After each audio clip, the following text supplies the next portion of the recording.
આજે એક એવી ટ્રીટમેન્ટના વિશે જણાવવા જઈ રહ્યા છે જે સમજીને તમે તમારી જિંદગીના ઘણા બધા દર્દો અને દુખાવોમાંથી બહાર આવી શકો છો. આ ટ્રીટમેન્ટનું નામ છે સુજોગની સારવાર. દોસ્તો, આ ટ્રીટમેન્ટમાં કોઈ પણ જાતની દવા આપવામાં આવતી નથી કે કોઈ પણ જાતની એક્સરસાઇઝ કરાવવામાં આવતી નથી કે કોઈ પણ જાતની ચીરફાડ પણ કરવામાં આવતી નથી. છતાં તમારા શરીરના તમામ દુઃખ અને દર્દમાંથી તમે બહાર આવી શકો છો તેવી સારવાર તમને જણાવવા જઈ રહ્યા છે. બીજી એક ખાસ વાત જણાવવાની કે શરીરના કોઈ પણ દુખાવા માટે કોઈ પણ જાતની દવા બની જ નથી. આ એક જ સારવાર છે કે જેમાં શરીરના તમામ દુઃખો અને દર્દમાંથી તમને કાયમી ઉકેલ મળી જશે અને તમે રોગમુક્ત થઈ ભયમુક્ત જીવી શકશો. પગને લગતું કોઈ પણ દુખાવો હોય કે પછી ઘૂંટણને દુખાવો હોય, સાયટિકાનો પ્રોબ્લેમ હોય, થાપાને લગતો પ્રોબ્લેમ હોય કે વેરિકોઝ વેન્સને લગતો પ્રોબ્લેમ હોય, તો સાથે જ હાથનો દુખાવો હોય, કોણીનો દુખાવો, ખભાનો દુખાવો, બ્રેનને રિલેટેડ કોઈ પણ પ્રોબ્લેમ હોય કે કમરને લગતો કોઈ પણ પ્રોબ્લેમ હોય, પછી તે સર્વાઇકલને લગતો પ્રોબ્લેમ હોય કે પેરાલિસિસને લગતો પ્રોબ્લેમ હોય, ખેંચ આવી એટલે કે એપિલિપ્સી, ધ્રુજારી આવી એટલે કે પાર્કિન્સન્સ, રાત્રે ઊંઘ ન આવી, ખોટા વિચારો આવવા, ડિપ્રેશનમાં જીવવું, સતત માથામાં દુખતું રહેવું, શ્વાસ લેવામાં તકલીફ, મોઢામાં ગાલની નસો ખેંચાવી કે પછી કિડનીને લગતા યુરિનરી બ્લેડરને લગતા, આંતરડાને લગતા કોઈ પણ પ્રોબ્લેમની સાથે હાર્ટને લગતા કોઈ પણ પ્રોબ્લેમમાંથી મુક્તિ જોઈતી હોય તો આ ટ્રીટમેન્ટ તમારા માટે ખૂબ જ જરૂરી છે. ઉપરોક્ત તમામ રોગની કોઈ પણ દવા બની જ નથી કે છે જ નહીં. માટે રોજ આ ચેનલ ઉપર આ જ ટાઈમે તમે વંદન સુજોગ સેન્ટરના તરુણભાઈ શાહના ઇન્ટરવ્યૂ જાતે જ નિહાળો અને જાતે ટ્રીટમેન્ટ કરો. કોઈ પણ જાતના ખર્ચ વિના અને રોગમુક્ત બનો. નમસ્કાર દર્શક મિત્રો, હું છું આપની સાથે નમ્રતા મહિડા. ગુજરાત ન્યૂઝના અમારા સ્પેશિયલ પ્રોગ્રામમાં આપનું સ્વાગત છે. દર્શક મિત્રો, ગઈકાલે આપણે એડીના દુખાવા માટે આપણે વાતચીત કરી હતી, તો આજે ફરી એક વખત અમારી સાથે વડોદરાના નામાંકિત નિષ્ણાંત તરુણભાઈ શાહ વંદન સુજોગ સેન્ટરથી અમારી સાથે જોડાઈ રહ્યા છે. જી તરુણભાઈ, આપનું સ્વાગત છે અમારા સ્પેશિયલ પ્રોગ્રામમાં. તરુણભાઈ, આપણે ગઈકાલે વાત કરી એડીના દુખાવાને લઈને, સુજોગ સેન્ટરમાં જે સારવાર થઈ રહી છે તેને લઈને આપણે વાતચીત કરી હતી. તો આજે આપણે વાત કરી રહ્યા છે સાયટિકાને લઈને. તો આ સાયટિકા શું છે? ઓહો નમ્રતાબેન, તમે ક્યાંથી લઈ આવ્યા આ દરજ જાણીને? સાયટિકા એટલે તમને ખબર છે, પગમાં જેટલા બી દુખાવા થતા હોય છે ને, એ તમામ દુખાવાનો સૌથી ખતરનાકમાં ખતરનાક જો દુખાવો જો કોઈ હશે ને તો એક આ સાયટિકાનો દુખાવો છે. તમને સાચું નહીં લાગે પણ આ સાયટિકાના દુખાવામાં માણસ આખા જે વાંકા થઈ જશે ને, એમને વાંકા જ મારા હોસ્પિટલમાં લાવવા પડતા હોય છે. એ સીધા પણ નથી થઈ શકતા, એટલું બધું એમને પેઇન થતું હોય છે, એટલું બધું પેઇન થતું હોય છે કે એ સીધા બી નથી થઈ શકતા, રાત્રે સૂઈ બી નથી શકતા અને હેરાન પરેશાન થઈ જાય છે. એમને ઘણી વખત એવા બી વિચાર આવે છે કે ભગવાન આના કરતાં તો મોત આપી દે તો સારું, કારણ કે દુખાવો અસહ્ય છે.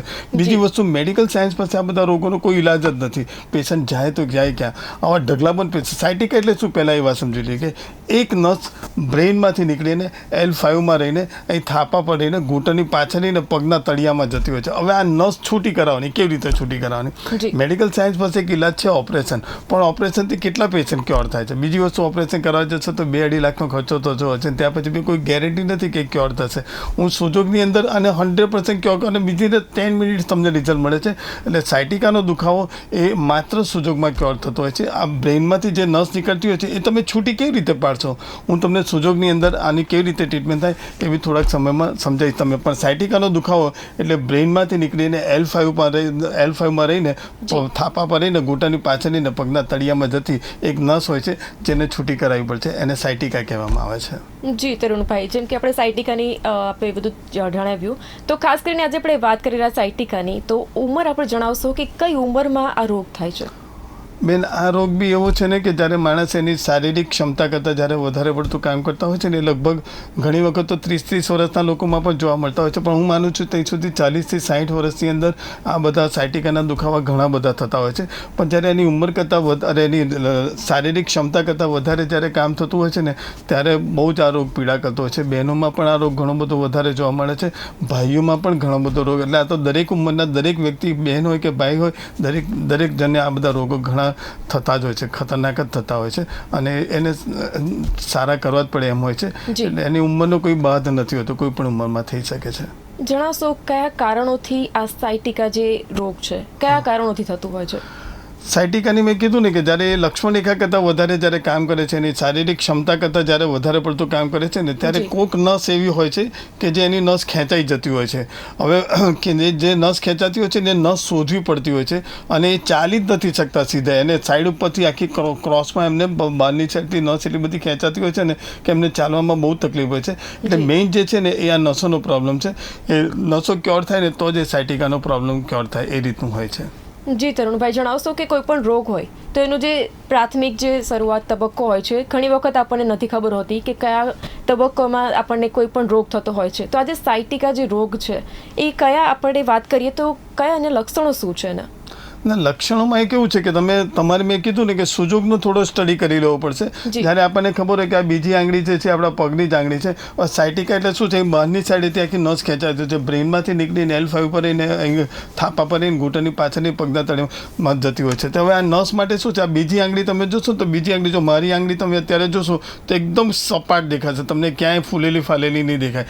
સાયટિકાના પ્રોબ્લેમ વાળા જે હશે ને એનો આ ભાગથી આખી આંગળી થોડીક ત્રાસી દેખાશે. એ આંગળી ત્રાસી દેખાશે. આંગળી ધીરે ધીરે કરીને તમારે ટ્રીટમેન્ટ કરીને તમે ક્યોર કરશો ને તો ધીરે ધીરે કરીને, એટલે તમારે તમારા હાથની આંગળી જ જોવી પડશે. આ જ એનું નિદાન છે. તમે આંગળી જોતા રહેશો, બીજી આંગળી તમારી સહેજે વાંકી ચૂક્યા ક્રોસમાં લાગે તો સમજી લેવાનું કે આજે નહીં હોય તો કાલે બી તમને સાયટિકાનો પ્રોબ્લેમ થશે. તો એને કોઈ પણ હિસાબે તમારે આ ટ્રીટમેન્ટ કરીને ક્યોર કરવી છે. સાયટિકા આટલી ખતરનાક પ્રોબ્લેમ હોય છે, એનું નિદાન એવી જ છે કે અમે બીજી આંગળી જોતા હોય છે અને બીજી આંગળીનો શેપ કેવો છે, આંગળીનો શેપ બદલાય તો સમજી લેવાનું કે આ રોગ આવવાની તૈયારીમાં છે. આ એનું નિદાન છે બેન. જી જી, આજે આપણે સુજોગ સારવારને લઈને સ્પેશિયલ આપણે વાત કરી રહ્યા છે. તો સુજોગ સારવારને લઈને આપણે જે નિદાનની વાત કરી, તો ખાસ કરીને આપણે વાત કરીએ તો તેમાં સારવાર કેવી રીતે કરવામાં આવે છે? હા, હવે આ તમે મેઇન વાત કરી નમ્રતાબેન, આ બહુ જ મુખ્ય વાત છે. એનું સારવારમાં કેવું છે, જ્યારે મેં તમને આગળ બી જણાવી દીધું કે બ્રેઇનમાંથી એક નસ નીકળીને L5 રહીને થાપા પરીને ઘૂંટણની પાછળ રહીને પગના તળિયામાં જતા હોય છે. હવે આપણને ખબર છે કે આ જે બીજી આંગળી છે એ આપણી આ પગની આંગળી છે. બહુ જ સિમ્પલ ટ્રીટમેન્ટ છે અને બહુ જ એક્યુરેટ ટ્રીટમેન્ટ છે. હું તમામ ગુજરાતના જેટલા બી મારા પ્રેક્ષકો અત્યારે જોઈ રહ્યા છે, આ ટ્રીટમેન્ટ બહુ જ યાદ કરીને જાણી લે, જોઈ લે અને જાતે પોતાની ટ્રીટમેન્ટ કરે. હું આ સામાન્ય પ્રોબ્લેમની વાત કરું છું. સામાન્ય સાયટિકાનો પ્રોબ્લેમ થશે તો તમે તમારી મેથે તમારો રોગ 100% ક્યોર કરી શકો છો. બહુ સરસ ટ્રીટમેન્ટ બતાવવા જઈ રહ્યો છું. હવે જ્યારે આપણને ખબર છે કે આ બીજી આંગળી છે એ આ પગની આંગળી છે, બહુ જ સિમ્પલી બતાવું છું. પગની આંગળીમાં જે રીતે તમને કીધું કે આ જે ક્રોસમાં આપણે આમ ચાલતા હોય છે, આપણે આમ મૂકીએ છીએ તો આ પગની આંગળી છે. આ નીચેનો એરિયા પંજાનો છે, આ પિંડલીવાળો એરિયા છે, આ ઘૂંટણવાળો એરિયા છે, આ થાપાવાળો છે ને આ ઉપરનો બોલવાળો એરિયા છે. આપણને ખબર છે કે જ્યારે આપણે આમ ચાલીએ છીએ તો આ જે ક્રોસની લાઈન છે ને એ આખી નસ આમ ખેંચાતી હોય છે. તો સૌથી પહેલાં તો આટલા આખા ક્રોસમાં તમારે લગભગ 1 કલાક તમારે ટ્રીટમેન્ટ કરવી છે. આ વાઇબ્રેશન મશીન છે એમાં સૌથી પહેલાં તમારે છે ને આ નીચેના ભાગની અંદર બરોબર જોઈ લો, જો તમને દેખાતું હોય તો, ના દેખાય તો મને કહેજો ભાઈ. આ જે આટલા ભાગની અંદર સૌથી પહેલાં તો તમારે મિનિમમ 25 થી 30 મિનિટ આટલા ભાગમાં, જેવી તમે આટલા ભાગમાં ટ્રીટમેન્ટ કરશો ને એ ભાઈ એકદમ રિલેક્સ થવા માંડશે, એમને એકદમ સારું લાગવા માંડશે. આટલા ભાગની અંદર 25 થી 30 મિનિટ તમે ટ્રીટમેન્ટ કરો. અહીંયા આગળ વાઇબ્રેશન મૂકી રાખશો તો બી એને ચમત્કારિક ફરક થશે. તમને એવું થતું હશે કે વાઇબ્રેશન મૂકવાથી પેઇન થાય કે ના, એટલું બધું પેઇન નહીં થાય. જો તમને બહુ જ પ્રોબ્લેમ હશે તો થોડુંક તમારે અહીં સહન કરવું પડશે. આ મસાજ હશે, સિમ્પલ વાઇબ્રેશન મસાજ હશે. જનરલી બધાની ઘરે આ વાઇબ્રેશન મસાજર હોય જ છે, કારણ કે માથું દુખતું હોય તો બધા લોકો આ યુઝ કરતા જ હોય છે. કમરમાં દુખતું હોય કે ગમે તે દુખતું હોય તેની અંદર વાઇબ્રેશન યુઝ કરતા જ હોય છે. તો હું સિમ્પલી બતાવું છું. આમાં એટલું એવું પેઇન નથી કે તમે સહન ના કરી શકો. અને આપણા હાથમાં છે, ધીરે ધીરે ઓછું કરી દેવાનું. ધીરે ધીરે આટલા ભાગની અંદર તમે મૂકશો એટલે ધીરે ધીરે અહીંથી બધી તમારી નસો ઢીલી થવા મળશે. જ્યારે આટલું બધું તમારું રિલેક્સ થાય પછી તમે જોશો તો ઘૂંટણમાં બી લોક લાગી જતું હોય છે. તમે આમ થોડુંક ચાલો અને પછી 5 મિનિટ ઊભું રહેવું પડે, પછી પાછું ચલાય, પછી પાછું 5 મિનિટ ચાલો, પછી 15-20 સેકન્ડ માટે બી ઊભું રહેવું પડતું હોય છે. એ લોક લાગી જતું હોય છે ઘૂંટણમાં. એટલે આપણને ખબર છે કે આ જે એરિયા છે એ ઘૂંટણનો એરિયા છે. તો અહીંયા આગળ બી તમારે 5-1 મિનિટ મૂકી રાખવું. બરોબર સમજી લો છો, હું એટલી ફાઇન ટ્રીટમેન્ટ બતાવવા જઈ રહ્યો છું. તમે લાખો રૂપિયા ખર્ચીને નહીં સારા થઈ શકો. એ માત્ર સિમ્પલ વાઇબ્રેશન આપીને તમે ક્યોર થઈ શકશો. તમારી મેથે ક્યોર થવા. હું આ ટ્રીટમેન્ટ એટલા જ માટે બતાવું છું કે મારી ગુજરાતની તમામ પ્રજા, જેમને હું બહુ જ પ્રેમ કરું છું, તેઓ પોતાના રોગ પોતાની મેથે કોઈપણ જાતનો ખર્ચો કર્યા વગર જાતે ક્યોર કરે, એ મારું મુખ્ય ધ્યેય છે. અને કોઈપણ જાતની દવા ખાઈને પોતાનું શરીર ના બગાડે, આ સિમ્પલ ટ્રીટમેન્ટ કરીને સારા થાય એવી મારી ઈચ્છા છે. અને આ સાયટિકાનો દુખાવો કોઈ નથી મટાડી શકતો, એટલે હું સિમ્પલ બતાવું છું. બીજી આંગળીમાં તમે આટલા ભાગમાં કરી, આ ઘૂંટણવાળો એરિયા છે, અહીંયા કરી 5-1 મિનિટ તમે આ વાઇબ્રેશન જ મૂકવાનું છે. સિમ્પલ આ ઇલેક્ટ્રિક વાઇબ્રેશન, આનું કોઈ બિલ નથી આવતું કે અહીંયા આગળ વાઇબ્રેશન મૂકી દીધું. ત્યાંથી સાહેબ આગળ જશો તો પિંડીમાં રાત્રે તમે સુવો છો તો પગ સીધો નથી કરી શકતા, તો એ પિંડીવાળો એરિયા છે એ અહીંયા કરી આટલા ભાગની અંદર તમે 10 મિનિટ અહીંયા કરી મૂકી રાખો અને છેલ્લે તમારો પંજાવાળો ભાગ આવે છે. તમને ખબર છે કે આ જે એરિયા છે આ પંજાવાળો એરિયા છે, અહીંયા ગાડી બી તમારે મૂકવાનું હોય છે. આ ક્રોસનું તમે જેવું કરશો ને એની સાથે આ સાઈડની જે નસ છે ને એ તમારી રિલેક્સ થશે. જેવી સાઈડની રિલેક્સ થઈ તો તમે ચાલવામાં તમે લંગડાતા પણ તમે ચાલતા થશો. જે તમે બિલકુલ ચાલી જ નથી શકતા એ તમે થોડાક ચાલતા થશો. હવે નેક્સ્ટ ટ્રીટમેન્ટ આવે છે. જી, હા, ક્રોસમાં ટ્રીટમેન્ટ થઈ ગઈ. હવે આની અંદર તમને થાપાની અંદર ભયંકર દુખતું હોય છે. જનરલી લેડીઝોને તો મેન્સીસને લગતા બધા પ્રોબ્લેમ હોય છે, એટલે એમને કંઈ ને કંઈ એમના યુટર્સમાં અને ગમે તે પ્રોબ્લેમ હોય છે, એને લીધે મેન્સીસ તેમને થાપામાં બી ઘણું બધું દુખતું છે. એની બી બહુ ફાઇન ટ્રીટમેન્ટ બતાવવા જોઈએ. આપણે ત્યારે સાયટિકાની વાત કરી તો સાયટિકાની હવે આ આંગળીને આપણે સમજી લો કે આમ ઊંચી કરી દીધી. હવે આ રીતે અહીંયા કરી જે પૂરો ભાગ થાય છે, બરોબર સમજી લો તો આ વાઇબ્રેશન મશીન છે. અહીંયા કરી જે પૂરો થાય છે, જેવી રીતે મેં આ ત્રીજો પોરું કીધું, આ ત્રીજા પોરોની ઉપરની સાઈડે અહીંયા કરી જે છે આ જગ્યાએ તમે 10 મિનિટ માટે મૂકી દો. તમે અહીંયા કરી આ રીતે વાઇબ્રેશન તમે મશીન મૂકશો 10 મિનિટ, અને અહીંથી લઈને સહેજ ઉપરની સાઈડ એટલે આખો એરિયા તમારો આ જે છે, બરોબર સમજી લો, આખો એરિયા બતાવું છું. આખો એરિયા તમે જે થાપાવાળો એરિયા છે અહીંયા આગળ 15 મિનિટ મૂકશો એટલે ધીરે ધીરે થાપાનો દર તમારું ઓછું થવા મળશે, નસોનો પ્રોબ્લેમ ઓછો થવા મળશે.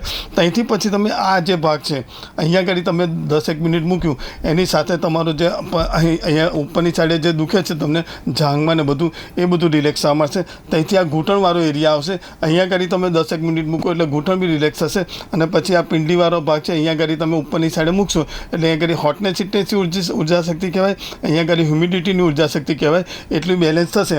અહીંયા આગળ તમે જોશો તો એ ડ્રાયનેસની ઉર્જા શક્તિ છે પંજાની અંદર, એ અને ઉપરની આ જે 3 પ્રકારની આપણી ઉર્જા શક્તિ છે જે આગળના એપિસોડમાં આપણે બતાવવાના છે કે કઈ ઉર્જા શક્તિ ક્યાં આગળ થાય. આટલા ભાગની અંદર તમે ટ્રીટમેન્ટ કરશો. આટલી જો પહેલાં તમે આ સાઈડની લાઈન ક્લિયર કરી, પછી આ ઉપરની લાઈન ક્લિયર કરી.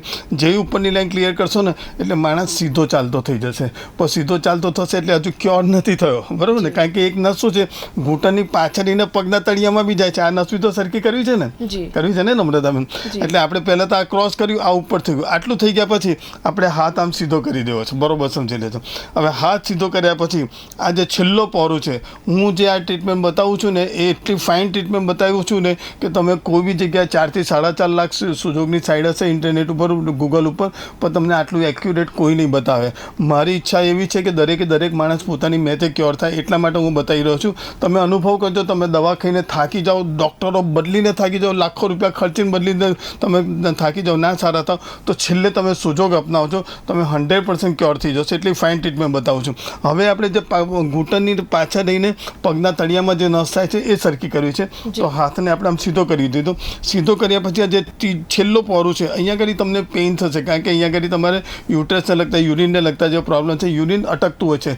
યાદ રાખજો, પગને લગતો કોઈ બી પ્રોબ્લેમ હોય તો એક જ કારણથી થતો હોય છે, યા તો યુરિનરી બ્લેડર યા કિડનીમાં કોઈને કોઈ ઇન્ફેક્શન હશે તો જ પગને લગતો દુખાવો થશે. આના સિવાય દુનિયામાં બીજો કોઈ જ ઇલાજ, બીજું કોઈ કારણ જ નથી હોતું. તમને ઘૂંટણમાં દુખતું હોય કે સાયટિકાની નસ હોય કે કોઈ બી એમાં યુરિનરી બ્લેડર અને કિડનીનું ઇન્ફેક્શન હોય જે ના હોય એવું બને, એને લીધે જ પગમાં દુખાવો થતો હોય છે.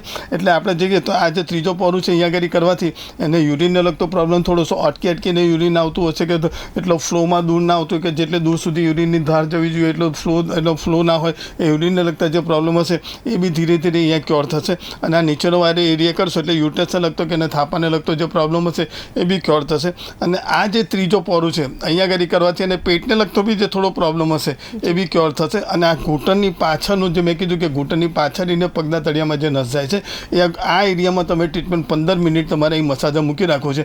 એની સાથે જ પેલી જે ઘૂંટણની પાછળની, આ ઘૂંટણની પાછળનો એરિયા છે જ્યાં કે છે પેલી ગાદી ફાટી ગઈ, જેવું મેડિકલ સાયન્સ કહે છે, એ ઘૂંટણની પાછળની સાઈડે તમે અહીંયા આગળ મૂકી રાખશો. એની સાથે આ પાછળનો એરિયા બી તમારો ક્લિયર થશે. ત્યાંથી આ પિંડીવાળો એરિયા, આ આપણે હાર્ટની ટ્રીટમેન્ટ બી કરતા હોઈએ છીએ, આગળ બતાવીશું. આ પિંડીવાળા એરિયાની અંદર 10 મિનિટ મૂકશો. અને છેલ્લે તમને ખબર તો છે, આપણે ગઈકાલના એપિસોડમાં બી બતાવ્યું હતું કે એડીનું દર્દ કેવી રીતે પંજાબમાં મટાડવાનું છે. અહીંયા આગળ બી તમે 5 મિનિટ મૂકી રાખો. અને પછી ઉપરના પોરોની અંદર સ્પ્લીન, લીવર, કિડની જે મેડિનેસ પ્રમાણે પછી આગળ બતાવીશું. એ કર્યા પછી જે પગના આંગળીઓમાં જે જતી હોય છે અહીંયા કરી આ આંગળીઓની ટ્રીટમેન્ટ, અહીંયા કરી તમે 10 મિનિટ વાઇબ્રેશન મૂકો.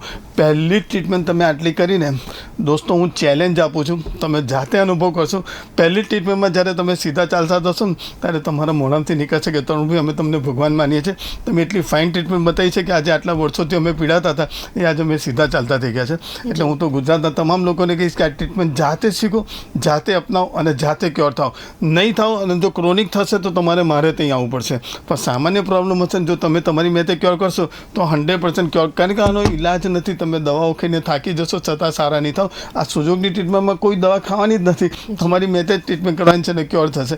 આવી રીતે તમારો સાયટિકાને લગતો પ્રોબ્લેમ 100% ફરીથી ના થાય એવો ક્યોર થઈ જશે અને મટી જશે.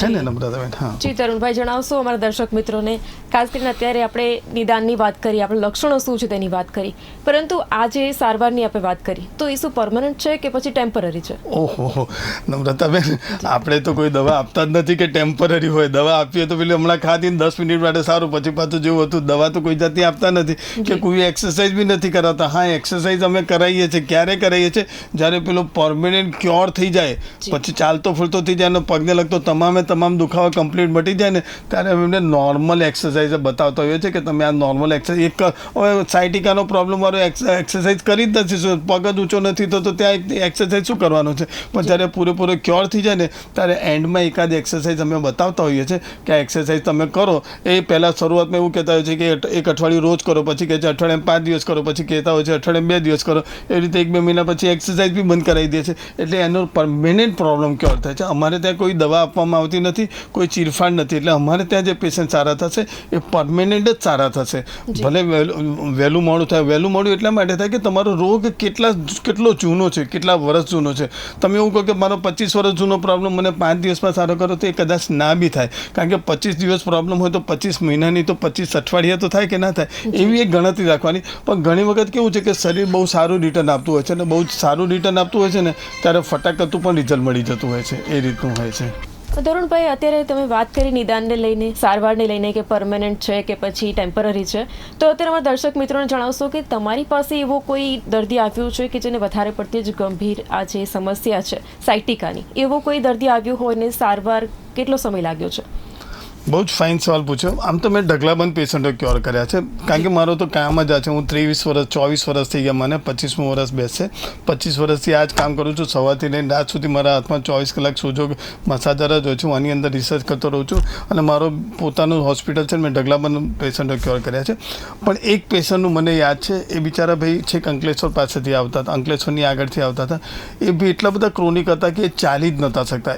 પહેલાં બીજા એક પેશન્ટની વાત કરું, એમને એકદમ સાયટિકાની નસ એકદમ ચડી ગઈ હતી ને, એ ભાઈ સીધા નહોતા, મોટી ઉંમરના ભાઈ હતા, એ સીધા નહોતા ચાલી શકતા. તેમને 3 વ્હીલર ટેમ્પાની અંદર વાંકા લાવવા પડ્યા હતા. નમ્રતાબેન, તમે એ પેશન્ટની પોઝિશન જુઓ તો બિચારા રડતા હતા. એ વાંકા એમને 3 વ્હીલર ટેમ્પામાં મારે તે લાવવા પડ્યા હતા. હોસ્પિટલમાં મારું પહેલાં મારે હોસ્પિટલ છે, પહેલાં મારે એમને જેમ તેમ કરીને ચડાવવા પડ્યા હતા. અને મેં ટ્રીટમેન્ટ બી એમને આવી રીતે વાંકા રાખીને એમની હાથમાં ટ્રીટમેન્ટ કરી હતી, પછી ધીરે ધીરે સીધા કર્યા હતા. અને એમને મેં પહેલી જ ટ્રીટમેન્ટની અંદર એમને મેં સીધા ચાલતા કર્યા હતા. બીજા એક પેશન્ટની વાત કરું, જે અંકલેશ્વર પાસેથી આવતા હતા. જી. એમને તો એટલો બધો ખતરનાક પ્રોબ્લેમ હતો. બિચારા ત્યાંથી કાર લઈને આવતા હતા, પણ કાર લઈને આવે કેવી રીતે? મારે ત્યાં ઉપર તો ચડી શકે એમ જ હતા, ઊભા રહી શકે એમ નથી. તો બિચારાને જેમ તેમ કરીને 4 પગથિયાં ચડાવીને એમને ઉંચકીને મૂકતા હતા. અને પછી તમે સાચું નહીં માનો, નાના છોકરાઓ જેવી રીતે ઘૂંટણીએ ચડે છે ને, એવી રીતે ઘૂંટણીએ ચડીને એક પગથિયું ઘૂંટણે ચડીને એ ધીરે કરીને ઉપર આવતા હતા. અને ઉપર આવીને રડતા હતા ને મને પગે પડતા હતા કે તરુણભાઈ, મને કોઈ પણ હિસાબે તમે મને સારો કરો, મારાથી સહન નથી થતું, મારા ઘરવાળા જોઈ નથી શકતા, મારા ઘરમાં મારા મિસિસથી મારા બાળકો બધા રડે છે મારી પોઝિશન જોઈને. એ પેશન્ટને બી મેં એમને 30 ટ્રીટમેન્ટ થઈ હશે.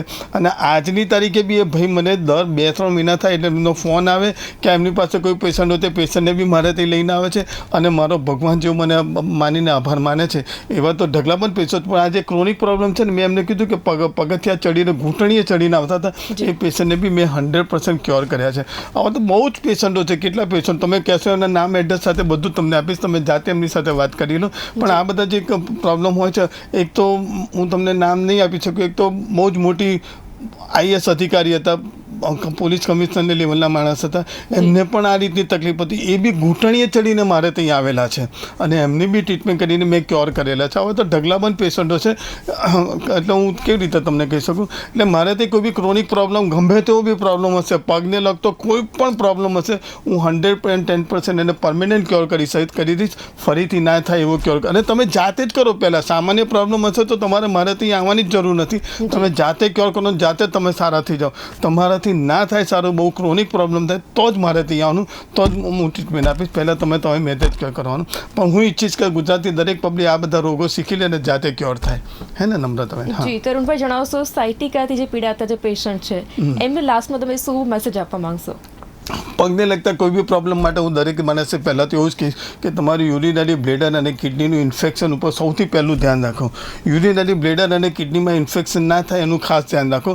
તમારું ખાવા પીવાનું, થોડી ચાલવાનું, એ બધું એ રીતનું રાખો કે તમને યુરિનરી બ્લેડર અને કિડનીનું ઇન્ફેક્શન ના થાય. સાયટિકા માટે તમારે મેં કીધું એ રીતે આ બીજી આંગળી તમારે ખાસ જોતી રહેવાની. આ બીજી આંગળીની આ જે ક્રોસની લાઈન છે, તમે દરેક પેશન્ટ પોતાની મેં જોતા રહે. જો હું બી માણસ જ છું ને, જો મારામાં પ્રોબ્લેમ હોય તો મારી આંગળી પણ આમ વિચિત્ર જોત, થોડી વાંકી ચૂકી જોત. પછી આ ક્રોસમાં મારી લાઈન સીધી છે એટલે મને પગને લગતો કોઈ પ્રોબ્લેમ નથી. એટલે સાયટિકા માટે સેકન્ડ ફિંગર અને આ હાથની ત્રીજી આંગળી, આ બેઉ આંગળી તમારી એકદમ સ્ટ્રેટ જ હોવી જોઈએ. જો સ્ટ્રેટ છે તો તમને સાયટિકાને લગતો કે પગને લગતો કોઈ જ પ્રોબ્લેમ નથી એવું માની લેવાનું. આ મારું તમને બધાને જ્ઞાન છે કે દરેક માણસ પોતાની સેકન્ડ ફિંગરની તરફ જોતા રહો, પગને લગતો કોઈ દુખાવો નહીં. જી દર્શક મિત્રો, તો આ હતા તરુણભાઈ શાહ કે જેઓ વંદન સુજોગ સેન્ટરથી આપણી સાથે જોડાયા હતા. સાયટિકાને લઈને સ્પેશિયલ શું સારવાર છે, લક્ષણો શું છે અને સુજોગ સેન્ટરમાં તેની કેવી રીતે તેની નિદાન થાય છે, તેની સારવાર કેવી રીતે થાય છે તે આપણને જણાવ્યું. આવી જ રીતે અલગ અલગ જે આપણા શરીરના દુખાવા છે તેની માટે અપડેટ માટે આપણે ફરીથી જોડાતા રહીશું. પરંતુ આજના આ પ્રોગ્રામમાં બસ આટલું જ. ફરીથી મળતા રહીશું. નમસ્કાર.